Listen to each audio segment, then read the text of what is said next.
10 minutes later, by Bruce Arbuckle. Tick, tock, tick, tock, tick. The sound, regular and clock-like, was comforting. Something to focus on while she tried to work out what the hell had just happened. Tock. She blinked. Tick. And blinked again in an attempt to clear her eyes of the sticky substance that ran into them. Tock. The liquid, her blood she guessed, began to run out of her eyes, up her forehead and into her hair, making a mockery of the 2.5 hours and several $100 she'd spent in the hair salon this afternoon. Tick.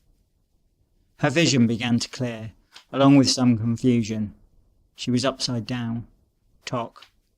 She was in her car, held to her seat by the belt. Tick. She blinked again and was able to focus. Tock. The time on the dashboard clock was 0:05. Tick.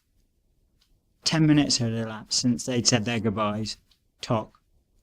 Or rather, since he'd said goodbye, even offering her one last goodbye hug for God's sake. And she had screamed, spitting hate and saliva into his startled face. Tick. She remembered slamming the car door so hard she thought the glass would break. Tock. She remembered the squeal of her tyres and the smell of rubber, the car driven by her anger, by her hate. Tick. She remembered glancing at her phone when it beeped. Tock. She remembered seeing he had texted. She remembered throwing the phone against the dash. She remembered trying to retrieve it from the floor. She remembered looking up to see a transmission tower where it shouldn't be. Tick.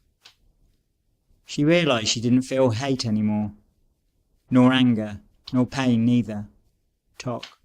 She didn't feel anything. Tick. No feeling in her legs, nor arms. Tock. What was that noise? Tick. It reminded her not so much of a clock, now she was listening to it properly. It was too, tock, irregular. No, it reminded her of the time she'd had a leak in the basement pipe. That drip, drippity drip onto the metal shelf beneath. Tick. There was a smell. Familiar. Tock.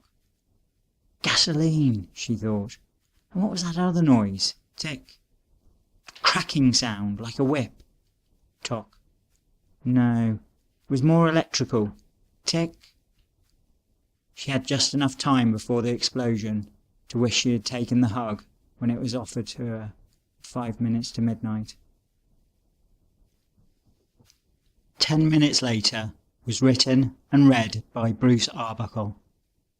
Find more of his stories by going to brucearbuckle.com.